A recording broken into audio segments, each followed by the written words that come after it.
if we will not stop itong illegal na droga, sino sa atin ang magpapahinto? Okay? If we will not stop now, kailan? Kailan natin umpisa? Pag yumaman na rin kayo? Anak. Alam nyo yung meanings ng illegal drugs na yan. Okay? Grabe ang epekto niyan. Hindi lang sa pangangatawan, kundi sa pag-iisip natin. We will never have a fair decision if you are in drugs. Nakakapagtaka lang. May pa isa-isa pa rin talaga. O ngayon, pag na-dismiss ka, iiyak-iyak ka. So ano magiging resulta na naman ngayon yan? Another problem will arise. Kasi na-dismiss ka na. Pinili ko yan Ginusto nyo yan. Di ibibigay ko sa inyo. Diba? So sana lang Glas, Alab, Kalasag, and Masaligan. Sana lang you will never be tempted to engage in any illegal activity, specifically on illegal drugs. Nakikiusap ako sa inyo. Okay? Alam natin it's very tempting when you will be outside. But please, toe the line. Okay? Yung iba dyan, Mario Jose, nango-hold up pa talaga. Puntang ina kayo. Go ahead.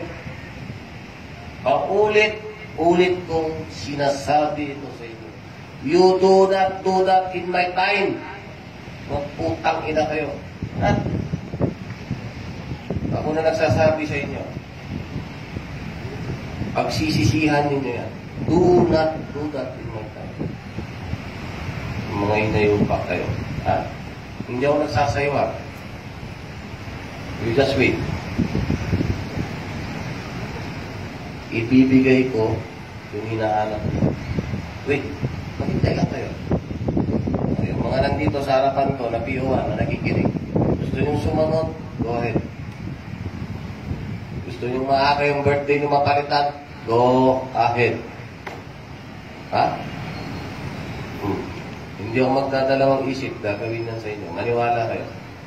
Hindi ko ugaling mamahiya ng pulis sa kahit saan.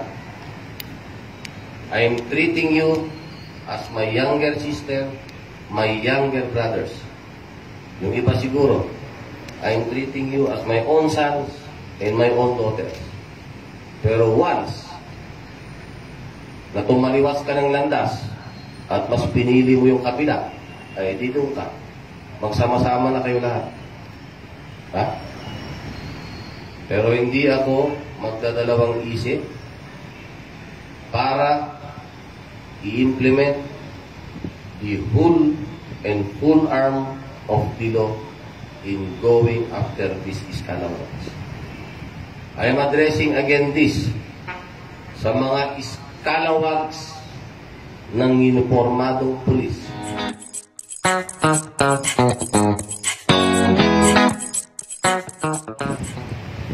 Ready for closing, sir.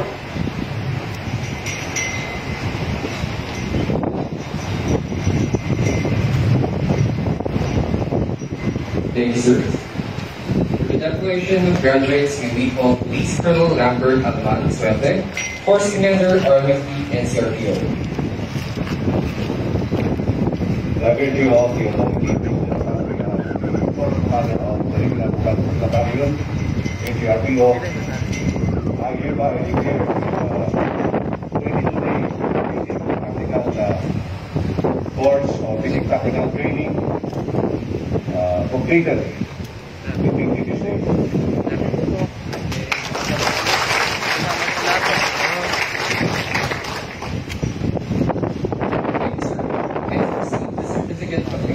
We would like to call on stage Battalion Commander Patrolman Archibald F. Basas Jr. Citation 3, Certificate of Completion. for completing the 22-day basic tactical skills training conducted by the Regional Mobile Force Battalion, National Capital Region Police Office from December 26, 2020 to February 17, 2021. Given this 17th day of February 2021 at the NCRPO Grandstand, Camp Bagong Diwa, Bikutan, Taguig City. Signed, Lambert A. Suerte, Police Colonel, Force Commander, RMFB NCRPO, and Jonathan F. Catty, Police Major, Chief Training Section, RMFB NCRPO.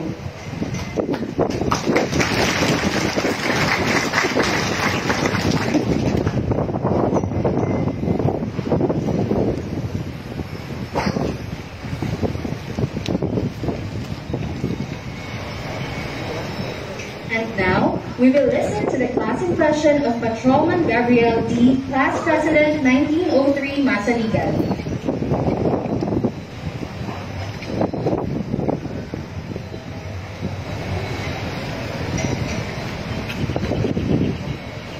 To our Regional Director and Keynote Speaker, Police Major General, identify the now.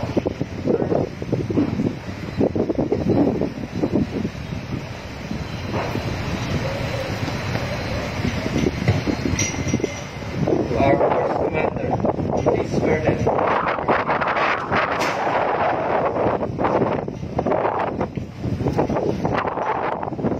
Our PCOs, Senior PNCOs, Class 2018-01 Alam Kalasang, and Class 2019-03 Masaligan. Ladies and gentlemen, good afternoon. I stand in front of you today with pride and honor as we celebrate the closing ceremony of our 22-day basic tactical skills training. I would like to congratulate our seniors and my classmates for completing the celebrations. We, Class Masaligan, as new police officers, upon being seen and assessed by our regional director, were given more time to train and polish our discipline and attitude. At first, we were disheartened, but our regional director knew that we could be more and we could be better. Under his instruction, our class were divided into different units and currently. Under the strong leadership of our Force Commander, Police Colonel Lambert A.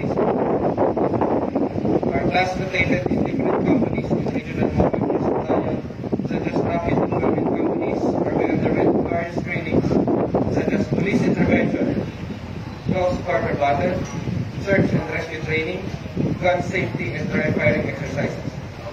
We also underwent drills and ceremonies training in civil disturbance management operations. We took various seminars and plenty of advices from this training.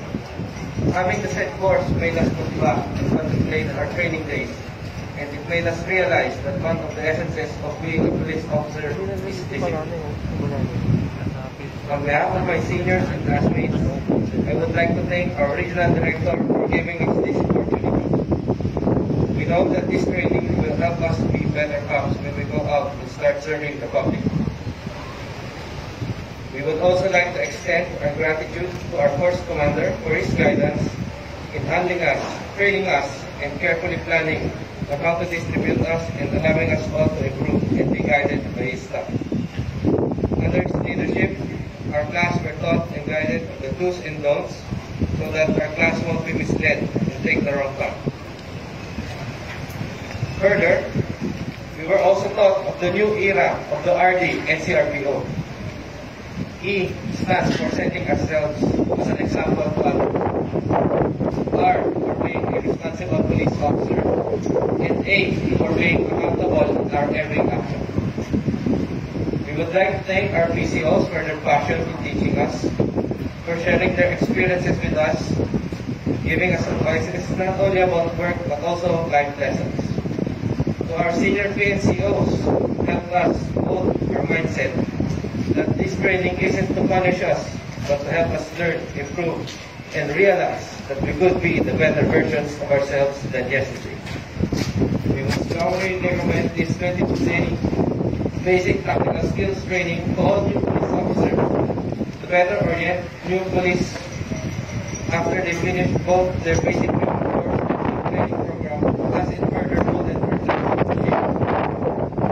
Once again, on On behalf of the whole class, I am expressing my gratitude to the member of the class, Regional Director for this class.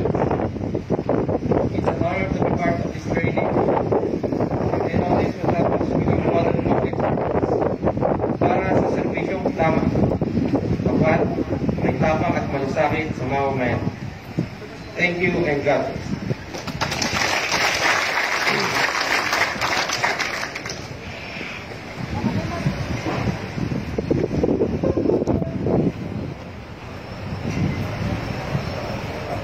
If I may, sir, we would like to show a video presentation of what we have accomplished in this 22-day basic tactical sales training.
Thank you, sir.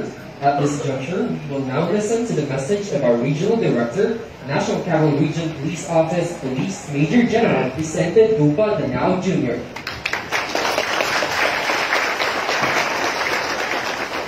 Take your seats.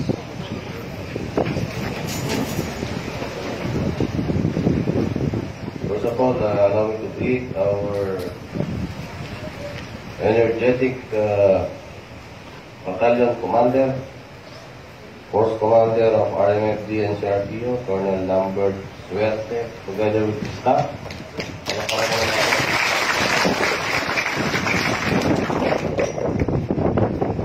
Of course, the members of the 18-01 Alat Kalasag and Class 2019-03, the Masaligan, the 500 plus warm bodies, strong, ready to be deployed at any time. Mga bagong graduates, harapan natin yan. Magandang hapon sa inyo lahat. Well, kung matatandaan ninyo, I think that was 2 months ago. Okay? When I first encountered this class. Alam nyo, mga higo, you are very, very young in the service. Okay? And sana, yung mga advices sa inyo, do not take it negatively. The training that we wanted you to learn and to be imparted upon you, para sa inyo, mga kapatid sa servisyo, hindi yan para sa amin. Ako, I will be retiring 2 years from now. Okay? And it hurts to see our people, our men in uniform, dying in the field, running from the enemy because you were not trained properly. Masakit yan sa isang commander. Okay? Walang commander na gustong makita ang kanyang mga tao dying ducks, especially when you're outside. And we have to accept the fact, gentlemen and ladies. Okay? Marami na tayong pangyayari na hindi natin maiwasan. And nakikita nyo naman siguro, others, nung makakita, makarinig ng putok, imbes na i-kwentuhin yung kalaban, nagtago. Okay? Nasa video yan. Tumakbo, nagtago. O just imagine, pulis ka, may baril ka, kung nakarinig ng putok, ang kalaban, iisa lang, dalawa, apat pa kayong nandun. Ayun, nagtago sa loob ng isang tindahan. Kitang-kita sa CCTV. Others end up dying na hindi alam kung paano gamitin. I can still remember when I was still the captain, may kasamahan kami dyan. Minong sa isang may bayan doon sa Davao City. And when he was engaged by all coppers, unfortunately he doesn't know how to use his weapon. Imagine, officer ko yan, official na yun. Lalo na siya. Alam nyo, ang kinamatay niya, napakasimpleng hacker. 9mm kontra sa hacker. Patay. Last ang leg. Yung nalaging yun siya, kung last yun. Okay. You know why? Hindi na rin alam gamitin yung baril. Kasi at that time, bagong issue yung Beretta. Ang Beretta kasi, ang kanyang release, pataas. Tama ba ako? Pataas yata o pababa? Pataas. Ang 45, ang release is pababa. Ayun. So, barilan na. Boom! Hindi na ngayon may putok. Kasala naman. Oh! Alam niyo ba kung ilan ang nakikisa niya? Bago siya nalapitan. 9 bullets on the ground. Hindi niya naiputok yung kanyang firearm. You know why? Because of the simple release of the firearm. Safety. Okay? Why? Nakalimutan. No? Kung paano gagamitin mo firearm. Okay? Simple release lang ng safety. Yun lang ang naging dahilan. So, hindi lang yun. Namatay doon sa area, nakuha pa yung baril. So, yun ang pinakamasakit mo. Okay? So, just imagine, if those things can happen to an officer who was trained for years, how much possible? Okay? That is the reason why, gentlemen and ladies, that I did it necessary for you to train again. Okay? So, sana, huwag niyong mamasamayin yan dahil para sa inyo yan. Alam niyo, pag nasa field na kayo, hindi ito payabangan. Okay? We are talking about the safety of each and everyone. Not only sa sarili ninyo, kundi sa mga taong dinedefensahan natin. How can you protect someone if you cannot even protect yourself? Di ba? Why? Because of the lack of training. Okay? And siyempre, along that time, gentlemen, doon sa training na natutunan ninyo, sana, huwag ninyong ipagwalang mahalaga yan. Ilagay ninyo palagi yan dito sa puso at saka rito, sa isipan. Okay? Common sense, initiative, and most especially, siyempre, yung tinatawag nating endurance, at saka yung flexibility. Okay? At saka yung tinatawag nating tawag yan. Kailangan meron kang presence of mind palagi.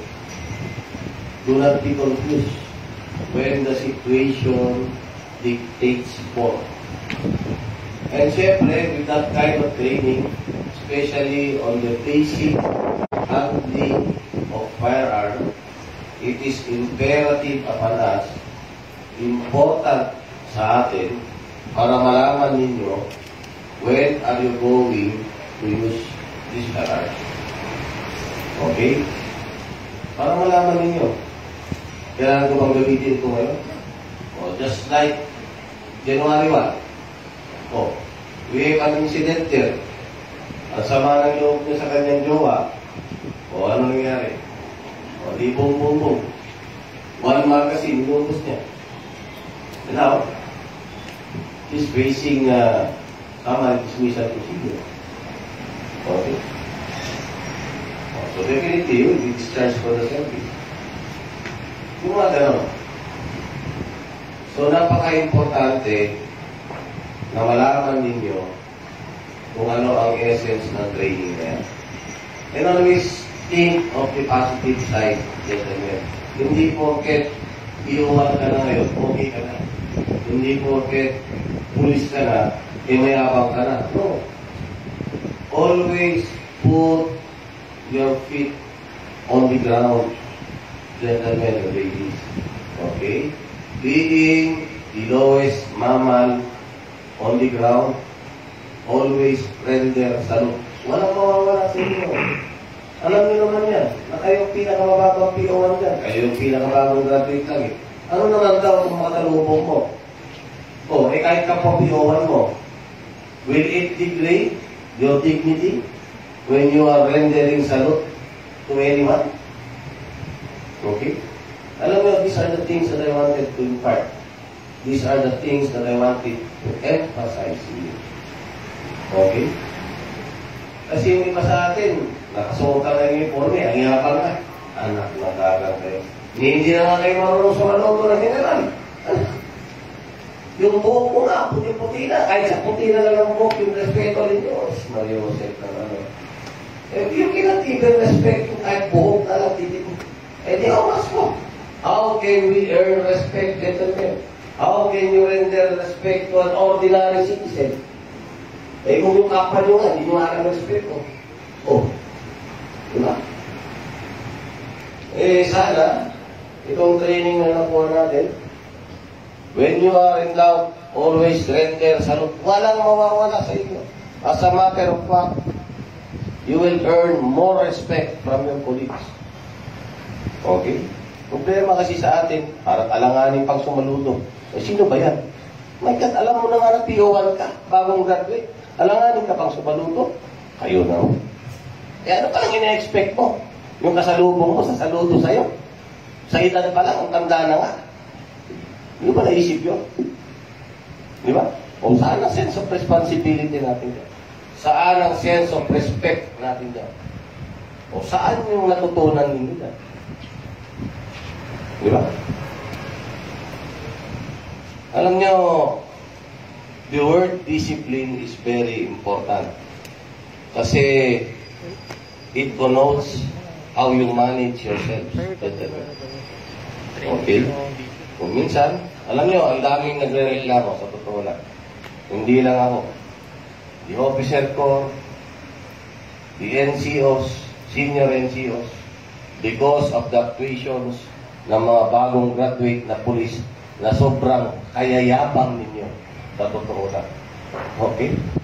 Sana naputulan kayo ng konting sungay ng RMFT. Alam nyo, hindi nyo kasi na-experience pa kung paano maambos. Hindi nyo pa na-experience kung paano pariling. Hindi nyo pa na-experience kung paano makipag-inkwentro. Subukan ninyo at tignan natin yung tapang ninyo hanggang saan. Ha? O at yan nyo sabihin sa akin na mali ako sa sinasabi ko. Tignan natin. Kung hindi pa kayo mag-awol lahat. Ha? Baka nga hindi pa kayo nakarinig ng totoo. Okay?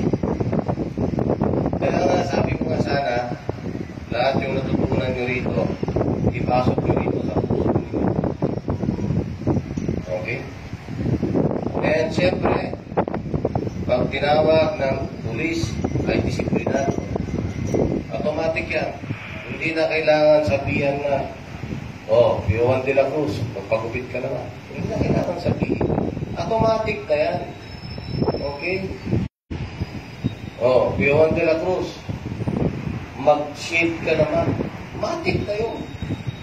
Pio1 de la Cruz, mamlansa ka naman ng uniforme mo. Matik na yun. Diba? Pio1 de la Cruz, mag-shave ka naman ng sapatos. Automatic na dapat yun. Hindi na dapat sinasabi. Kasi unang-una, natitraining nyo lang eh. Hindi ba tinuro yan sa inyo? Diba? Matandaan mo yan, sabi ko nung muna. Diba? Hindi porket pandemic, hindi ka na pwede mag-shave. Hindi porket pandemic, hindi ka na pwedeng magpagupit. Diba? Hindi porket pandemic, hindi na kayo magsashare sa sapatos. Automatic na dapat yun. Diba? Kasi kung ikaw ay pulis na disiplinado, dedikado sa serbisyo, hindi mo na kailangan magtawag pansin. Automatic na dapat yun. Nakuha ninyo? Okay? So, sana lang, paulit-ulit ko itong kinekwento sa iba. Huwag nating gayahin yung ating mga senior NCOs. Ang babata sa serbisyo, gusto lang magpakayaman ng gusto. Walang problema. Lahat tayo nangarap na maging mayaman. Lahat tayo nangarap na magkapera. Lahat tayo nangarap na magkaroon ng komportableng buhay. Walang masama dyan. Ang masama dyan, if you will cling to the illegal activities just to reach out for your ambition. Misuse Act. And yun ang ikinasisira ng iba sa atin. So, just imagine, a corporal staying in a condominium unit sa Eastwood, 28,000 ang kanyang monthly. Hindi pa natapos, no? Ha? Kumuha pa talaga ng Fort Everest. Imagine, ha? Titanium. Anak. Magkano yung titanium mo yun? Ha? Hindi. Ano nga po? 2.something titanium. Ha? With a monthly amortization of 25,000. Oh, imagine. 28 plus 25. Magkano yan? Ha? 53. Tama ba ako? O, 53,000. Magkano ang sweldo ni Corporal? Magkano? Sa tingin nyo? O, 40 ka mo na. May utang ka pa 13. Anak, mga ka naman. Huwag naman kayo masyadong magpaka-ambitious. Ha? Anak na. Si Danao nga, yung kondo ko, 23 square meters lang, nachismis pa ako. Imagine na, 23 square meters. 2 star at that. Eh, yun lang ang kaya ko. Studio time. Pwede ko kayo imbitahin doon. Gusto nyo magpag-inuman sa akin. Ha? Gusto nyo puntahan, I can invite you there. Ha? Just imagine, a corporal who is only 5 years in the service is staying in a condominium unit with 28,000 monthly, riding a vehicle, titanium Fort Everest, 25,000 monthly. O ano naging resulta? Old upper. Tungita kayo. Ha? Kaya ako kayo iyo. Wag na wag yung gagawin yan hanggat nasa servisyo. Gigilitin ko mga leg. Tandaan nyo yan. Okay? The primary purpose of entering the PNP service is to serve and protect. We are here and bounded by our sworn duty to serve and protect our community. We should never engage in illegal activity, particularly illegal drugs. Nakikiusap ako sa inyo. Hindi nyo madadala sa hukay yan, mga kapatid. Maniwala kayo sa akin. May mga iba dyan. Ha? Sa awa ng Diyos, inaagnas na kayo. Mga hinayupak kayo. Sana lang, lahat ng proceeds nang galing sa droga, nai-enjoy nyo ngayon. Ha? Ako na nagsasabi sa inyo. You will never enjoy proceeds coming from illegal drugs. Anak mo. Okay? When you are about to be tempted, think 1,000 times. What good does it make? Yumaman ka nga. Galing naman dyan. Think of your children, gentlemen. Think of your wives. Think of your daughters. At saka inyong magiging apo pa. If we will not stop itong illegal na droga, sino sa atin ang magpapahinto? Okay? If we will not stop now, kailan? Kailan natin uumpisa? Pag yumaman na rin kayo? Anak. Alam nyo yung meanings ng illegal drugs na yan. Okay? Grabe ang epekto niyan. Hindi lang sa pangangatawan, kundi sa pag-iisip natin. We will never have a fair decision if you are in drugs. Nakakapagtaka lang. May pa isa-isa pa rin talaga. O ngayon, pag na-dismiss ka, iiyak-iyak ka. So ano magiging resulta na naman ngayon yan? Another problem will arise. Kasi na-dismiss ka na. Pinili ko yan eh. Ginusto nyo yan. Di ibibigay ko sa inyo. Di ba? So sana lang ha. Las, Alab, Kalasag, and Masaligan. Sana lang you will never be tempted to engage in any illegal activity, specifically on illegal drugs. Nakikiusap ako sa inyo. Okay? Alam natin it's very tempting when you will be outside. But please, toe the line.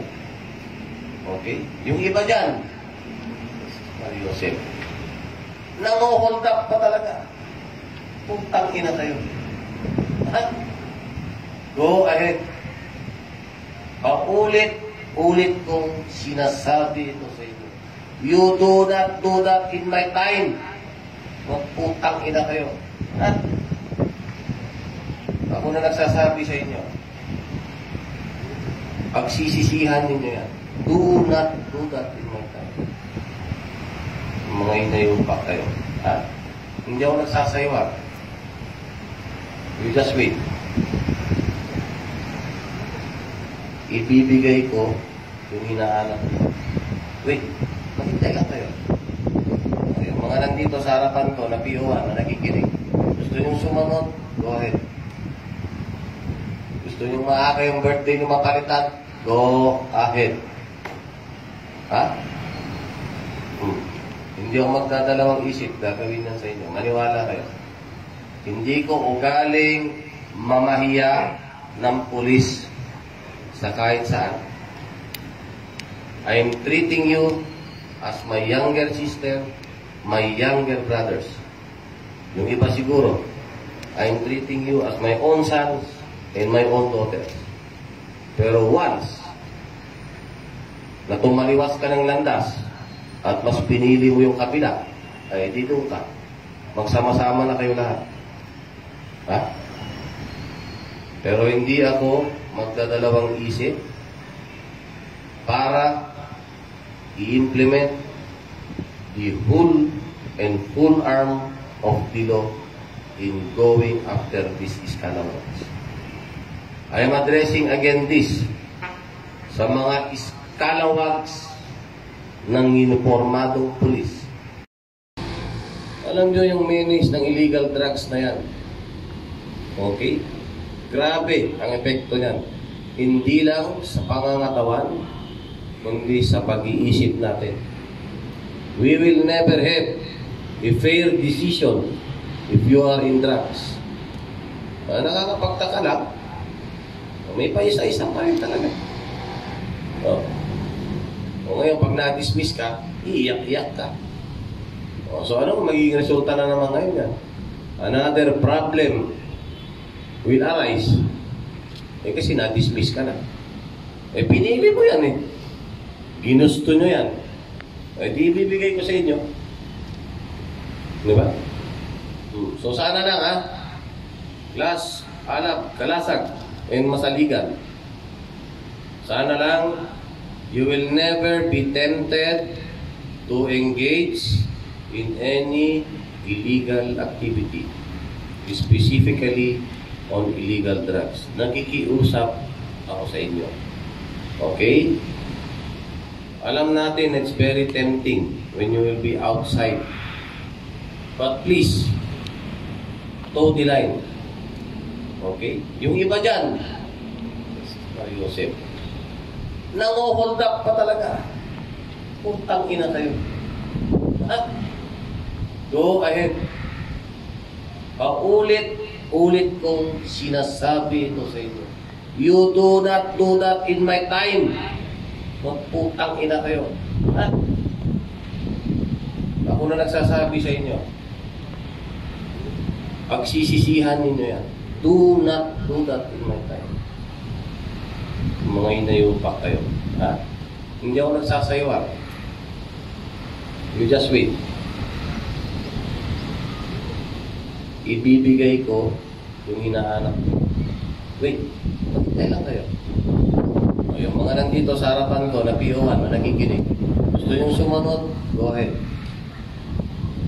Gusto nyo maaga yung birthday nyo mapalitan, go ahead. Ha? Hindi ako magdadalawang isip, gagawin yan sa inyo. Maniwala kayo. Hindi ko ugaling mamahiya ng pulis sa kahit saan. I am treating you as my younger sister, my younger brothers. Yung iba siguro, I am treating you as my own sons and my own daughters. Pero once na tumaliwas ka ng landas at mas pinili mo yung kabila, ay dito ka. Magsama-sama na kayo lahat. Ha? Pero hindi ako magdadalawang isip para i-implement the whole and full arm of the law in going after these scalawags. I am addressing again this sa mga scalawags ng uniformadong pulis sa NCRPO. Uulitin ko ulit. 2 options. 1. Ready to resign. 2. Go on out. Kilala ko kayo. Putang ina ninyo. Ha? Hold up pa mo. Shabu pa mo. May nayupak kayo. Sinabihan ko na kayo. Do not do that in my time. Putang ina ninyo. Ha? I will give you what you want. Tandaan nyo yan. Ha? And be ready. Ha? Nagkakaintindihan na kayo. Sana huwag niyong tutularan yung mga yan. Papayaan nyo sila. Gusto nila magpakayaman eh. Go ahead. Ha? Oh. Yung iba dyan, biruin mo, PO3 pala. Anong class lang nagpasok ng pulis? 2,000 plus.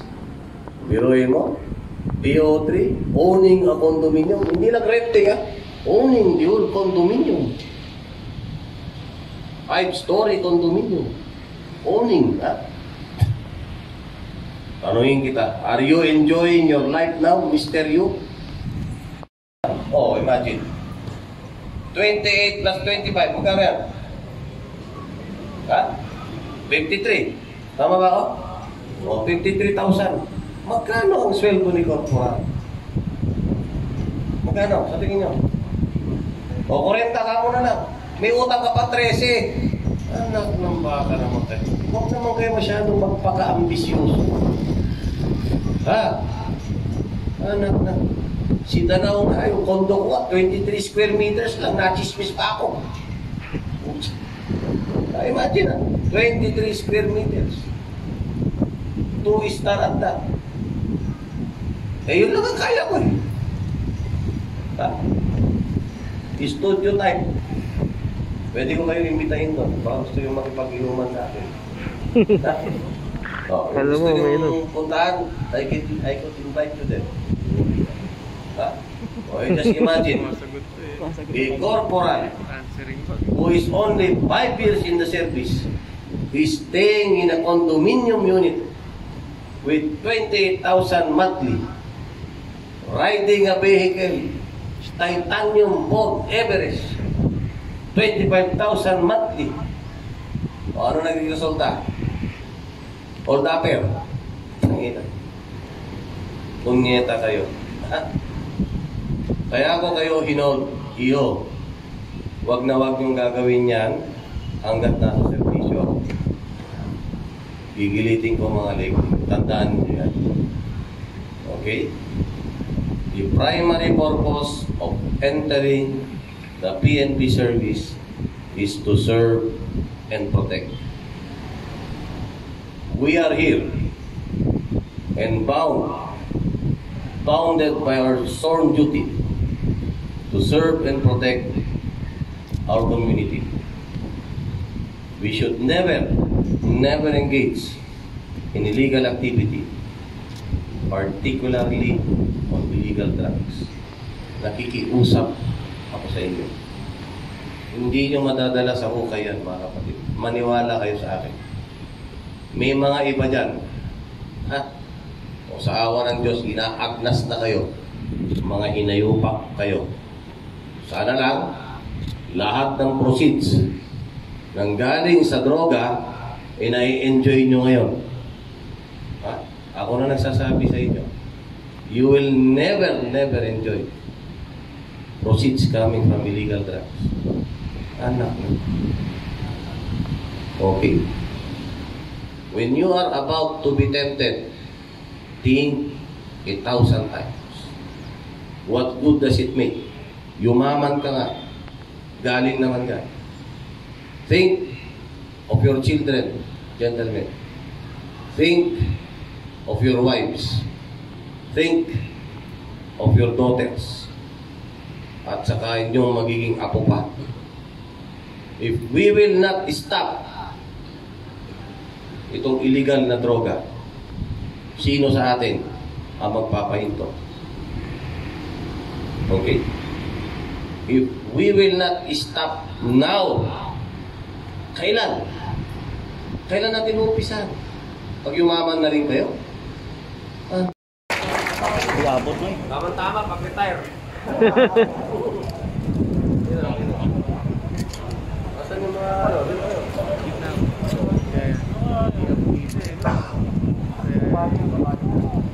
Lumapit ka dito kaya.